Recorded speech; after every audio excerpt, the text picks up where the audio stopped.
The following program is the work of the broadcast students at the British Columbia Institute of Technology.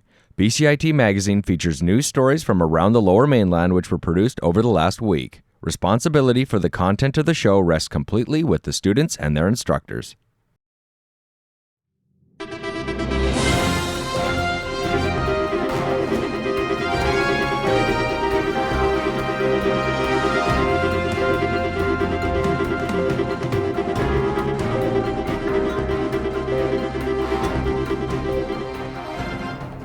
Today on BCIT Magazine, if you're a transit user, you may want to add a new number to your favorites.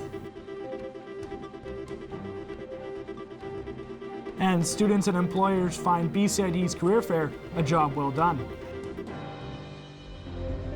And the latest on container truckers' protest against the government's back-to-work legislation.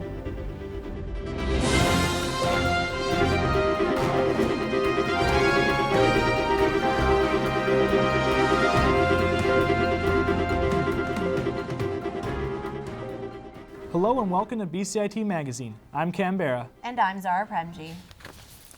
More than 1,000 non-union truckers have been on strike since February, with hundreds of union members joining the job action this month. It is estimated that the job action is costing the Canadian economy about $885 million. Our reporter Tina Lovegreen attended a rally and reports on their key demands. Hundreds of truckers rolled into Canada Place to rally against government's planned back-to-work legislation. While the crowd drew both union and non-unionized truckers, only the unionized drivers would be affected by the legislation. However, uniform members say they will continue their protests regardless of government orders. These workers will not be cowed. We will not be bullied. We will not be swayed.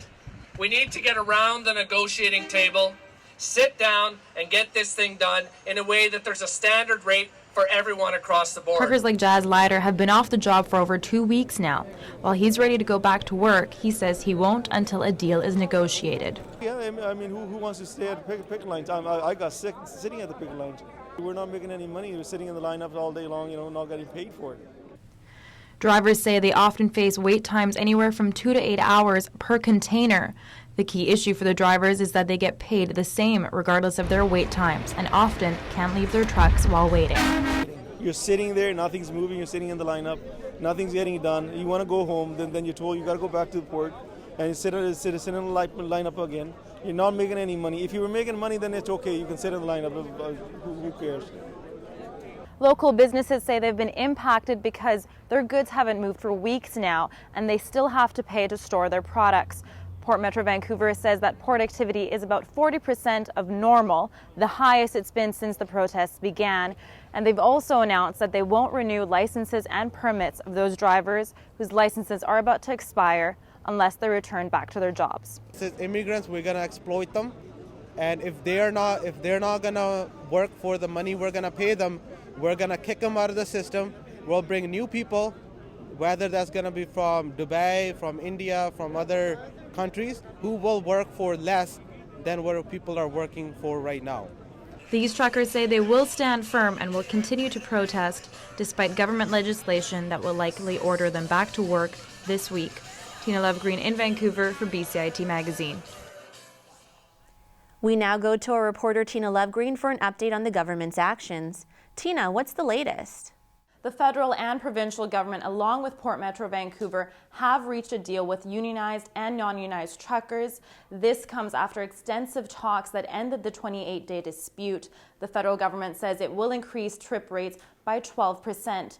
And the biggest concern for the truckers was the wait times. And Port Metro Vancouver says that they will establish wait time fees that will pay the truckers for the time they spent in the terminals. The fees can go from anywhere from $50 to more than $100 depending on how long the truckers are waiting.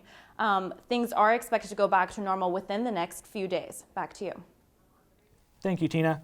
Recent attacks on public transit riders and drivers has made safety a top priority for both employees and passengers. In response to growing concerns, Translink has unveiled a new tool. My co-anchor Zahra Premji reports. People seem to think that it's okay to take out their frustrations of the day on their bus driver.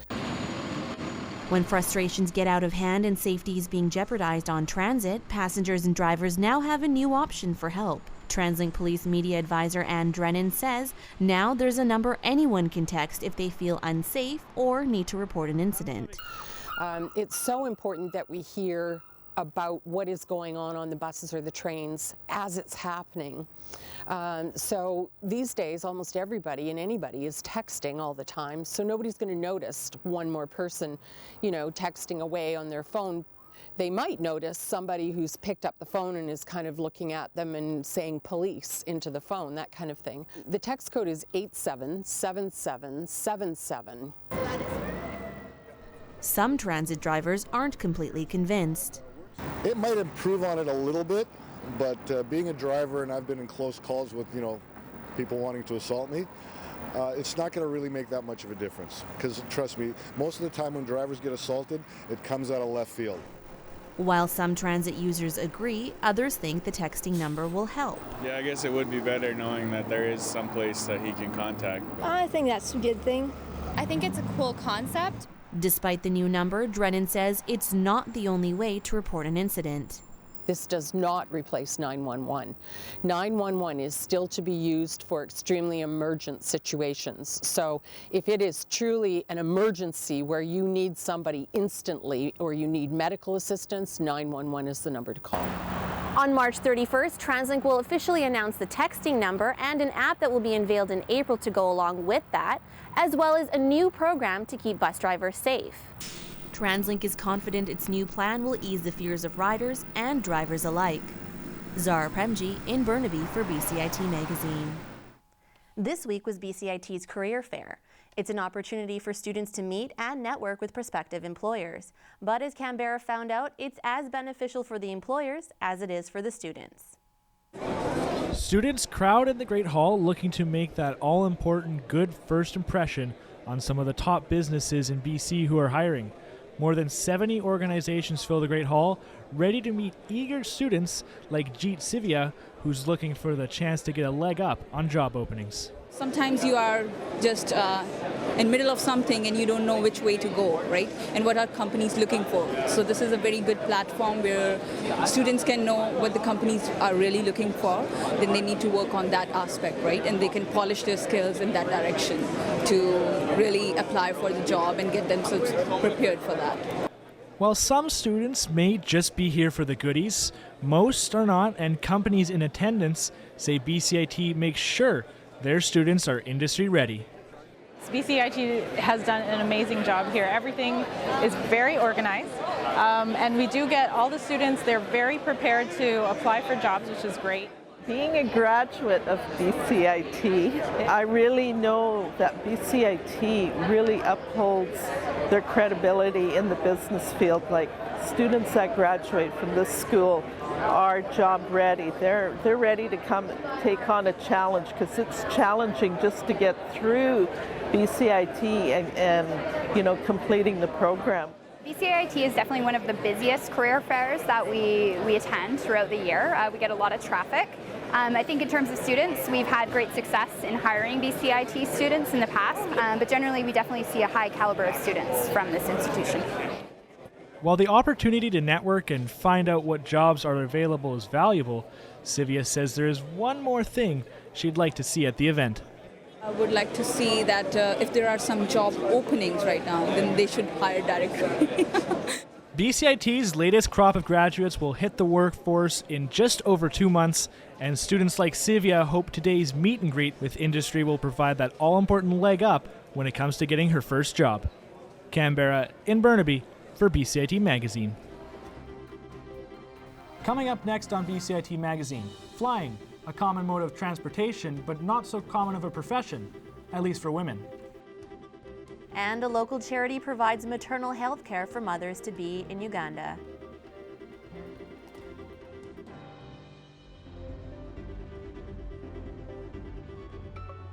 A defining moment for me was when I finished my first internship and got lots of really great feedback from industry professionals.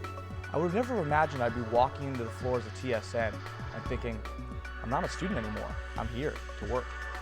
I will be starting a job with an investigative news program in Toronto, and I'm really excited to see that grow into what will become, hopefully, my dream job. BCIT Broadcast and Online Journalism, putting you to work.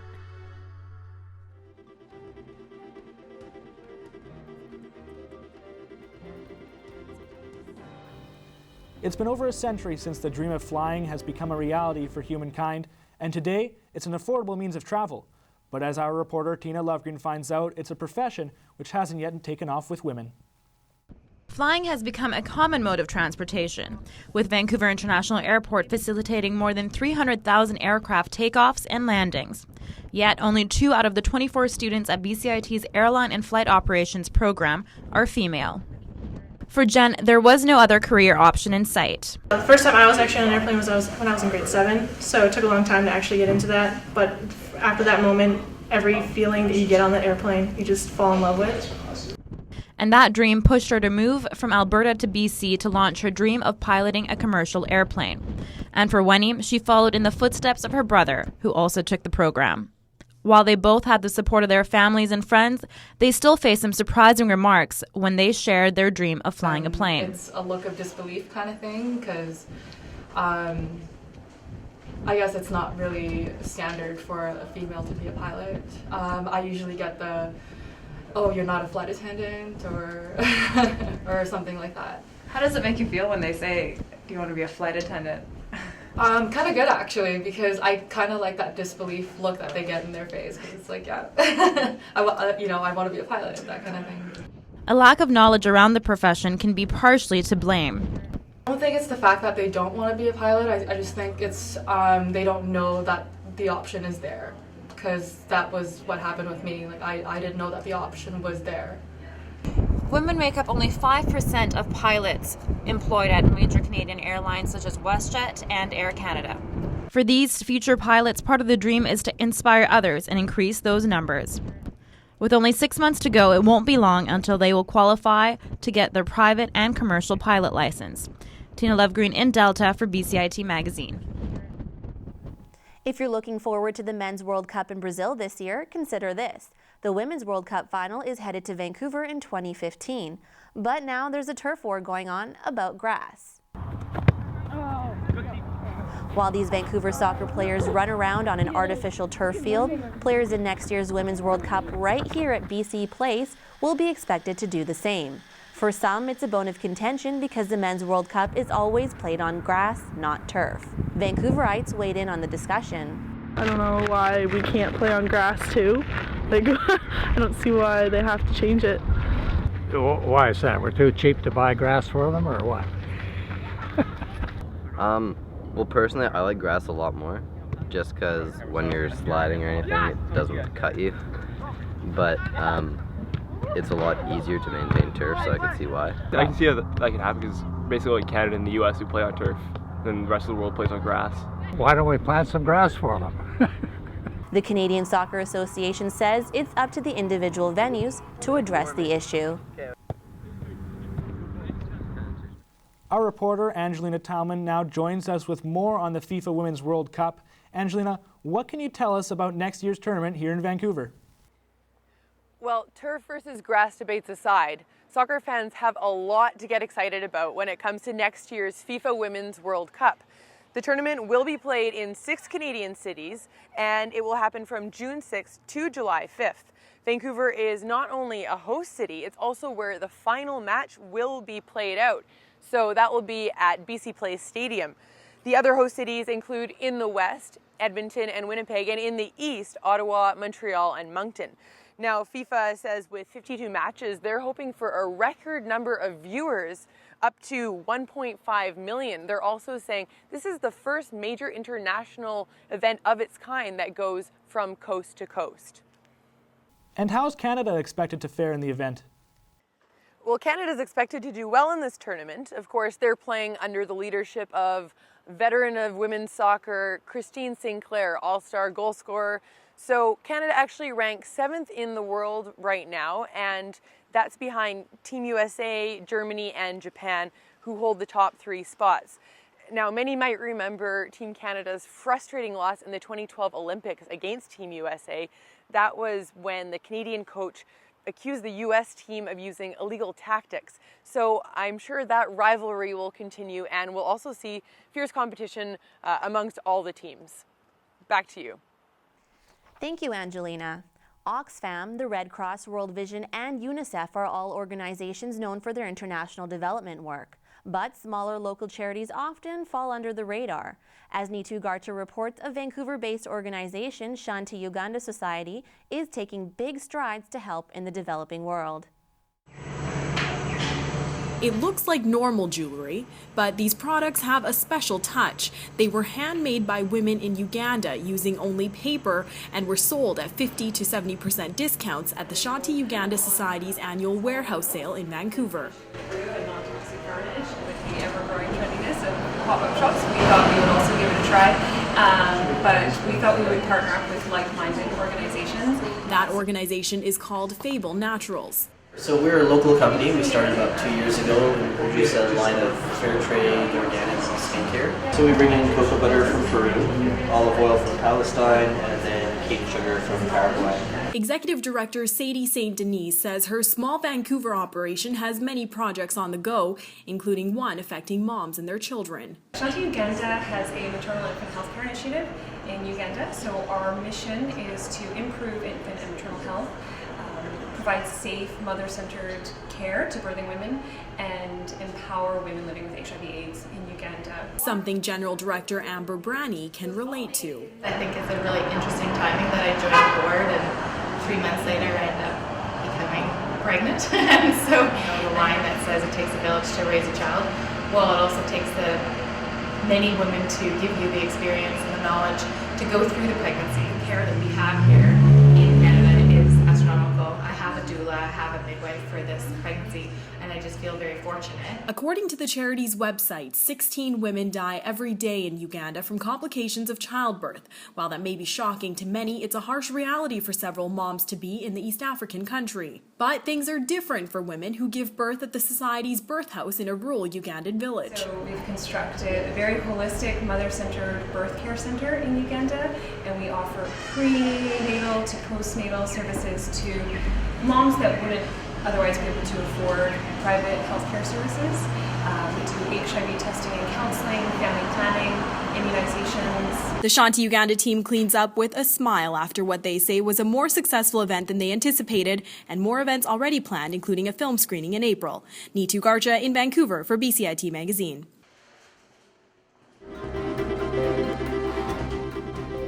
Coming up next on BCIT Magazine, the end of an era. A historic Chinatown print shop packs it up, along with over 100 years of memories. And a 30-day countdown to a global celebration of Belgian beer.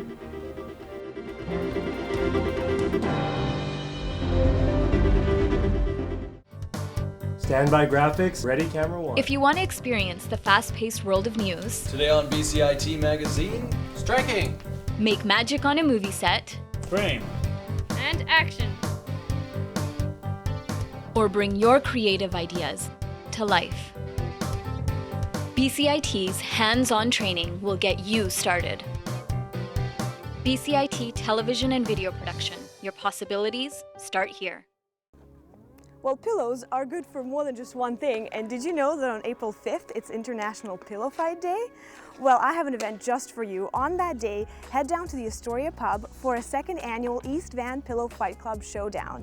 For only $12, you can watch some pillow fights and help out a good cause. Chew!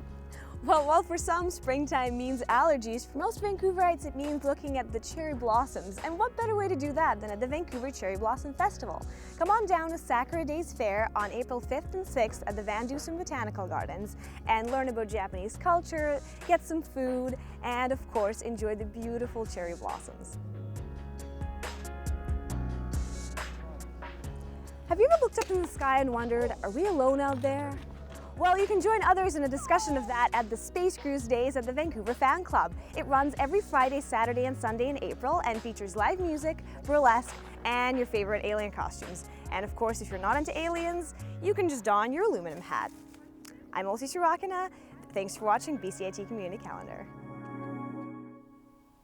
Whether you're a pack rat or not, junk tends to pile up easily. But what if you could make money off things that are collecting dust in your closet? Neetu Garcha reports on a new app that allows you to do just that. Take a picture, use. Henry Tenby has turned the popular concept of peer renting, widely available through the web, into a unique mobile app. So there we go. We log in. It's free to download and creates a mini rental business, allowing people to rent out their personal stuff to others in their community. The idea is that everybody has personal effects that some other person may need to borrow, but doesn't have the cash or the finances to go out and purchase. So it could be electronics, stuff for school, household effects, you name it. Everybody has something that somebody else needs to use in the local community. He says Peer Renters is available for anyone to download, and it's especially useful for people with lower incomes like students. It's an opportunity for students with very little effort to quickly list their things available on the app, and then other students that are looking for stuff can map out or go onto the app and view the list and see what's out there, and if they have a match, they can rent that item instead of buying it. BCIT students seem to like the concept. I think it's a great idea, especially for stuff that you have that you're not using that often. It's a good way to make some extra money. I think a lot of people have a whole bunch of stuff in their house that they just think, oh, I'm never going to use that, but I don't want to throw it away. And this is a good way for them to get money out of it without feeling like they're going to be losing something. This is the first time I've heard of it, but I'm definitely going to check it out. While the app was launched just earlier this month, Tenby says it's already started to gain traction across Canada and across the US. But he says the focus right now is on the local market. It needs to develop a critical mass to the point where you've got sufficient listings and sufficient interest in any one area for transactions to happen. That hasn't happened yet. I think the student market's a great market for this because students can benefit on both sides of the transaction model. Tenby hopes by the end of the year the app will reach that goal and transactions in the Vancouver area will be commonplace. Neetu Garcha in Vancouver for BCIT Magazine. It's the end of an era for historic Chinatown landmark. Ho Sun Hing Printers was the first Chinese print shop in Vancouver. Now, 104 years after it was founded, the printing presses have been shipped off and the business is closing its doors for good. Our reporter Angelina Talman was there for one last visit before it closed its doors. I'm going to rest for a while after all this, and then I'll start doing what I really wanted to do. Hilda Lam is clearing out a shop she's put her life into. It's my father-in-law that started it. He was a cook at the railroad. Historic Ho Sun Hing Printers was the first Chinese print shop to open in Vancouver. Located first on Main Street, the business moved to this East Georgia Street location in Chinatown, where it's employed 4 generations. On Sunday, the store said a final goodbye while selling off everything from paper to furniture. Lam began running the business with her husband in 1920. For the Lamb's large family, long workdays meant the print shop acted as a daycare as well. So there was no after-school programs for us. We just had to go straight to Chinese school and then come help out at the print shop. Nowadays, everybody gets all these characters from the computer, but at that time, it was all individual characters. So that was my duty here to set up to pick out all the Chinese characters. Though the printing presses have already sold, Hilda makes sure what's left sells on her terms. CASH. She was a tough negotiator. That's the worst part. I thought it looks like I'd get it for nothing, but I think I overpaid. Well, I bought a beautiful round table, oak, probably 1880s, 1930s dresser, a printer's cabinet. Hilda's granddaughter is happy to see the contents go to a good home. She calls this store a second home. Everything that you hold here, because it's so old, some of these things, has a story behind it. When he was alive, her father operated the printing press, and Brittany has fond memories helping him with his duties. After he died, the Lamb's workload was too big, and they finally decided to close up shop. Since my son had cancer, and we decided that we should close, because he is the one that really does letterpress, typesetting, all the work that's done by hand. Everyone, even Hilda, will miss her business. Sad, but I have to let go one day. And despite changing times, Hilda still won't let you convince her that newer is better. Computer, digital, photocopying, not like real printing. Huh? But perhaps a silver lining is in retirement, Hilda will have some extra time. Well, knitting or handicraft, anything. Or even can't shop that much anymore. Maybe for a holiday. I like going on a cruise. Well, the Lambs set out to print a new chapter in their book. Vancouver's Ho Sun Hing printers will be permanently etched in Vancouver's history. Angelina Tileman in Vancouver for BCIT Magazine. Did you know that there are over 800 different kinds of Belgian beer? One restaurant owner in North Vancouver wants to dedicate a whole month to showcase this country's brews. Maria Rozo has more. 30 Days of Belgian Beer was organized by the chef and owner of the district restaurant, Paul Moncow. He's made it his mission to teach Canadians a little more about the drink most think they know well. Canadians don't really, as I mentioned earlier, rank highly in the world of beer drinkers. We think we drink a lot of beer, but we're not the top 10, we're not the top 25. We're actually ranked 69th in the world in terms of beer consumption. So people don't know that there's so much more to beer. Belgium produces 850 regular beers and close to 9,000 seasonal beers. So there's a lot for people here to try them.